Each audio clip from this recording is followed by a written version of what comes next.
Nearly a century ago, a single bargain basement in Sydney sparked a revolution in how Australians shop. Today, Woolworths and its rival dominate the nation's grocery aisles, accounting for up to 80% of food sales, but with weekly bills rising from $200 to $260 and trust at record lows, millions are questioning whether the duopoly's power comes at too high a cost. How did a company built on discounts become the face of expensive groceries? And what does this shift mean for households, small producers, and the future of feeding Australia? The answer starts long before the headlines about profit and price gouging. On the 5th of December 1924, a new kind of store opened its doors in Sydney's Imperial Arcade. Woolworths' stupendous bargain basement, as it was called, was the vision of Percy Christmas and four business partners, Stanley Chatterton, Cecil Scott Wayne, George Creed, and Ernest Williams, who pooled £185,000 in capital to launch an enterprise promising good things cheap. The first advertisements were bold, declaring that every city deserved a Woolworths and inviting shoppers to discover bargains on everything from household wares to sweets. There was no connection to the American chain. The name and discount ethos were borrowed, but the ambition was local. Within 3 years, the expansion continued as Woolworths had opened a second store in Sydney and expanded to Brisbane by 1927. Through the late 1920s and the hardship of the Great Depression, its focus on low prices drew steady crowds. By 1933, there were 23 stores across Australia and 8 in New Zealand. The company's directors saw opportunity in new markets, pushing into Perth, Melbourne, Adelaide and Hobart by 1940, establishing a national footprint before most competitors had left their home state. Percy Christmas became the public face of the chain, known for his direct style and relentless drive to keep prices down. Early innovations, like the world's first cash register that printed receipts, signalled a willingness to try new ideas if they meant more value for customers. What started as a single basement shop quickly became a multi-state chain, laying the groundwork for a business that would soon reshape how Australians bought their weekly essentials. The post-war years brought sweeping changes to the way Australians shopped, and Woolworths was quick to seize the moment. As suburbs spread outward and car ownership surged, the company placed new stores at the heart of these growing communities. By 1940, Woolworths had achieved a presence in every Australian state, setting the stage for a new era of retail. The shift from variety store counters to customer-driven aisles began to take hold in the 1950s, but the real turning point arrived in 1957. That year, Woolworths opened its first dedicated food store in DY, Sydney, a response to families wanting one-stop access to groceries close to home. The strategy proved so effective that, by 1960, the company unveiled its first purpose-built supermarket in Warrawong, New South Wales. This was no ordinary shop. Wide aisles, self-service trolleys, and adjacent parking catered to car-dependent households and the weekly shop. The Warrawong model was soon replicated across the country, with new supermarkets opening in Seven Hills, Barala, St Ives, and further afield in Queensland and South Australia. By the end of the decade, Woolworths had not only transformed its own stores, but had set the template for the modern Australian supermarket, large, accessible, and designed for speed and scale. These decisions fueled rapid market share gains and signalled the company's intent to dominate the weekly shop, outpacing smaller grocers and reshaping the national retail landscape. Woolworths' path to dominance relied on more than just store openings and suburban convenience. As the supermarket era unfolded, the company began to secure its position through a set of quiet but powerful tactics. Long-term leases with exclusivity clauses became a standard feature of Woolworths' expansion, especially in shopping centres built from the 1960s onward. These agreements often guaranteed Woolworths the status of anchor tenant, drawing steady foot traffic while restricting rival supermarkets from opening nearby. By the early 2000s, hundreds of these leases were in place, making it difficult for competitors like Aldi or independent grocers to secure space in high-traffic centres. Control over location was only the first step. Woolworths also invested heavily in building customer loyalty. The Everyday Rewards program, launched and expanded across the 2000s and 2010s, now counts over 15 million members, more than half the Australian population. The program collects detailed shopping data, personalising offers, and linking points to discounts, fuel, and even Qantas frequent flyer miles. This creates habits and incentives that are hard for smaller retailers to match. Trust in the Woolworths brand has remained strong. In a 2022 national poll, 94% of Australians said they trusted the Woolworths name, a level of recognition and comfort that most competitors can only envy. These tools, exclusive leases, massive loyalty schemes, and deep brand trust locked in advantages that would shape the grocery market for decades. The groundwork was laid for a retail empire, but these same tactics would later draw scrutiny from regulators and fuel public debate about competition and fairness. Shoppers entering a modern Woolworths are greeted by more than just aisles of groceries. Over the past decade, the company has invested heavily in transforming its stores into what retail analysts call a third place, a space that blends convenience, comfort, and community. In 2022 alone, 350 Woolworths supermarkets were redesigned to feature in-store bakeries, ready-to-eat meal counters, and upgraded fresh food markets.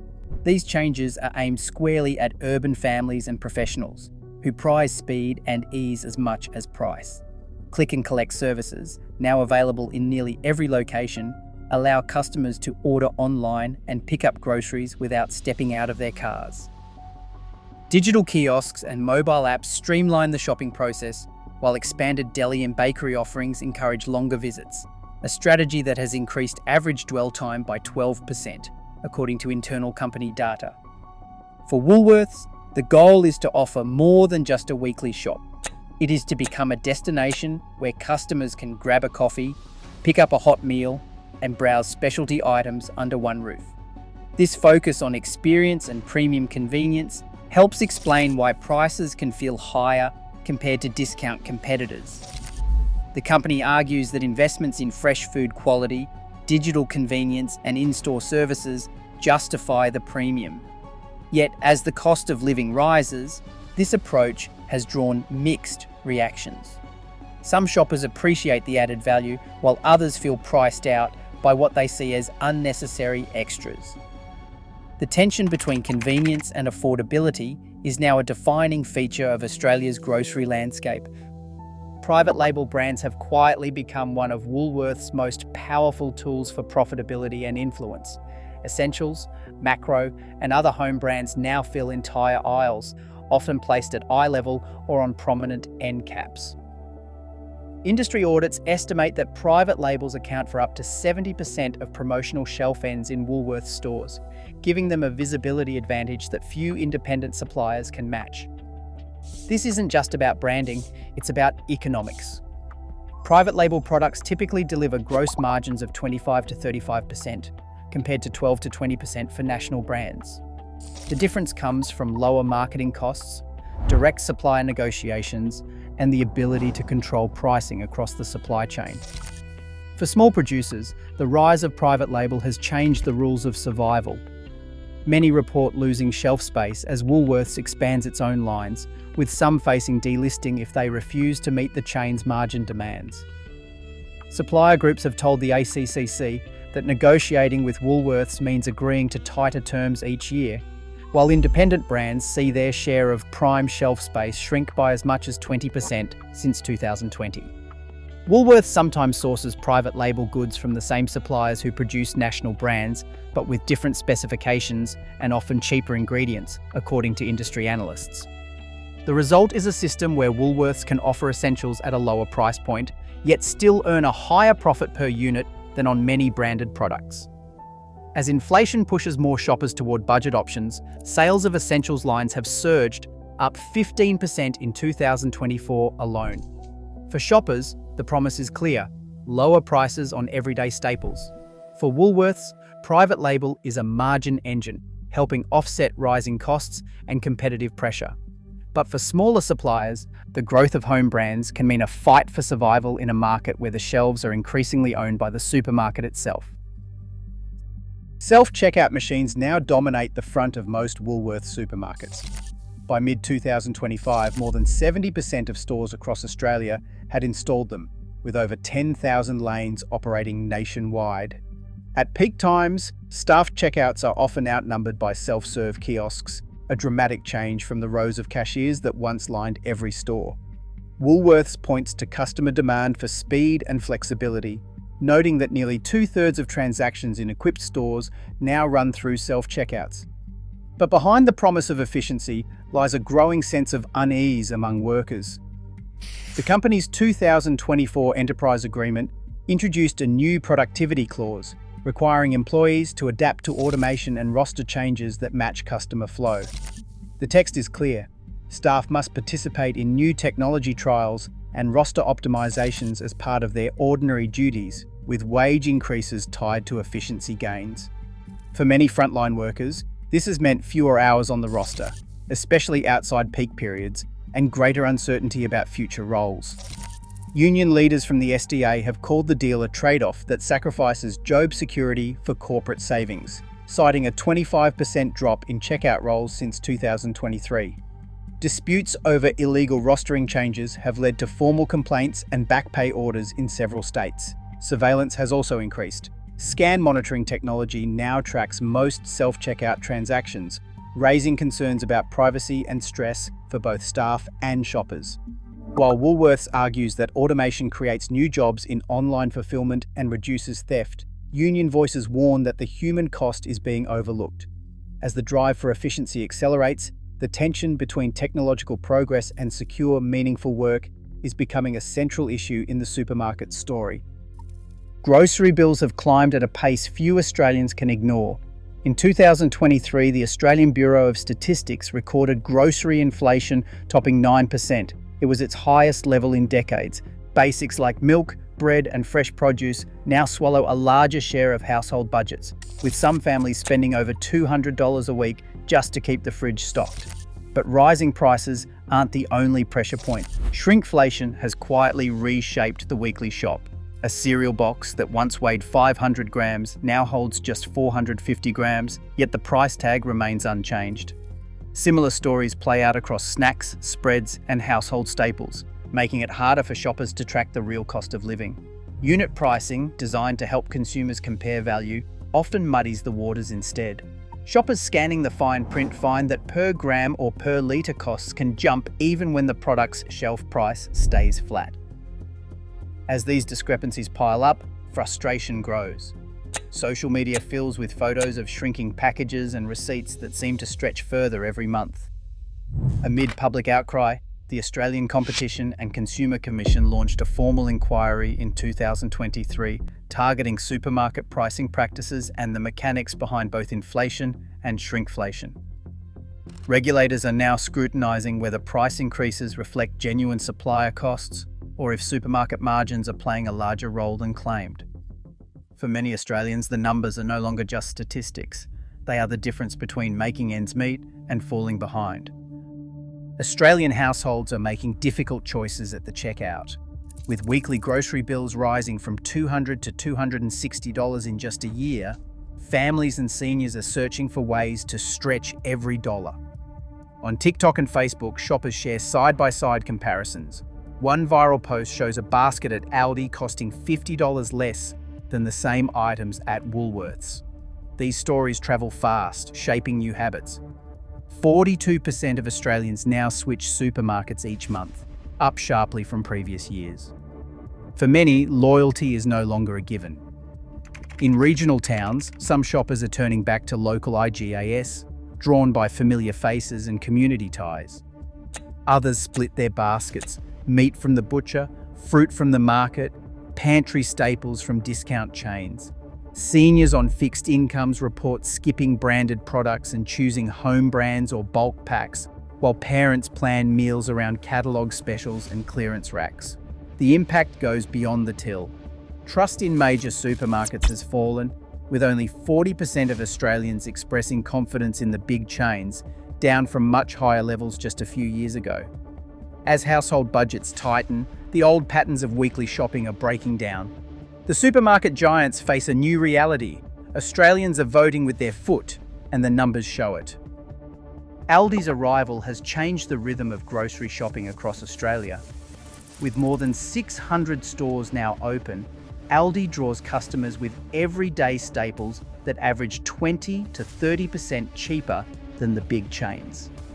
Price comparison apps, like Half Price and Frugal Feeds, have become household tools, letting shoppers track specials and time their purchases for maximum savings.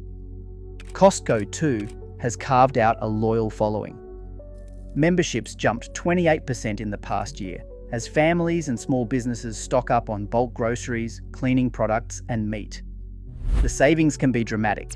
A 10-kilo bag of rice or a tray of chicken breasts often costs far less per kilo than at Woolworths or Coles.